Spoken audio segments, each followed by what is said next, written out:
నమస్తే, welcome to శాఖం. ఈరోజు మన రెసిపీ ఉసిరికాయ నిల్వ పచ్చడి. సింపుల్గా పక్కా కొలతలతో ఎలా చేయాలో చెప్తాను, చూసేయండి.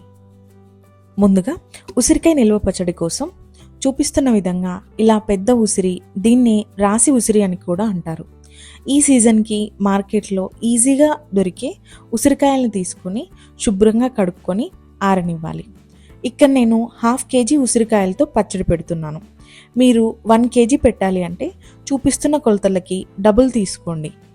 ఉసిరికాయల్ని ఆయిల్లో ఫ్రై చేస్తాం కాబట్టి లోపలి వరకు వేగడం కోసం ఇలా ఘాట్లు పెట్టుకోవాలి. ఎక్కువేం అవసరం లేదు. ఒక్కో ఉసిరికాయకి 2 నుంచి 3 ఘాట్లు సరిపోతాయి.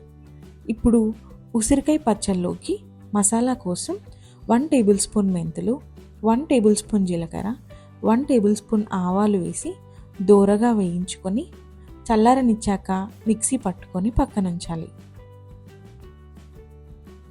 ఇప్పుడు ఉసిరికాయల్ని ఫ్రై చేసుకోవడం కోసం బాండీలో ఆయిల్ని పోసుకొని మీడియం వేడి అవనివ్వాలి. 1/2 kg ఉసిరికాయ పచ్చడి కోసం 350 ml నుంచి 400 ml ఆయిల్ అవసరం అవుతుంది.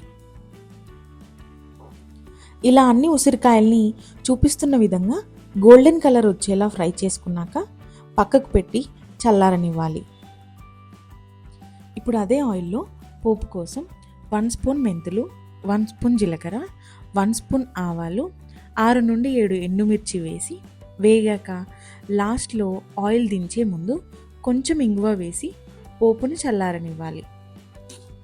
ఇప్పుడు చల్లార్చిన ఉసిరికాయల్లో 50 గ్రాముల కారం, 50 గ్రాముల ఉప్పు, మిక్సీ పట్టుకున్న మెంతులు, ఆవాలు, జీలకర్ర పౌడర్ వేసి ఉసిరికాయ ముక్కలకి బాగా పట్టనిచ్చాక ఒక 20 నుండి 30 వెల్లుల్లి రెబ్బలు వేసి కలుపుకోవాలి.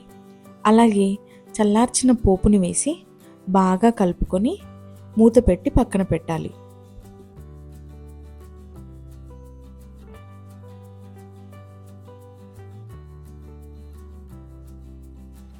ఇక్కడ నేను ఒక రోజు తర్వాత మరొకసారి కలుపుకొని పక్కనుంచాను.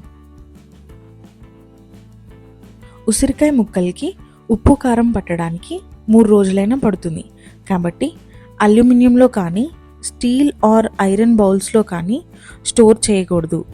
గ్లాస్ అయితే బెస్ట్, ప్లాస్టిక్ని వాడచ్చు.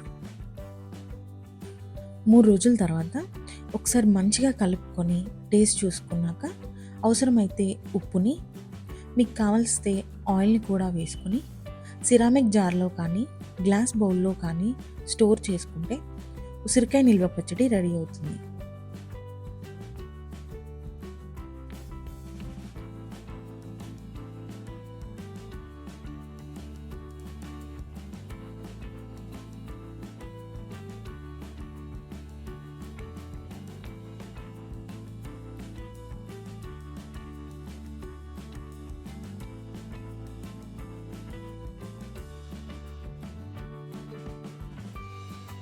If you like the video, like, share and subscribe to my channel Shakham.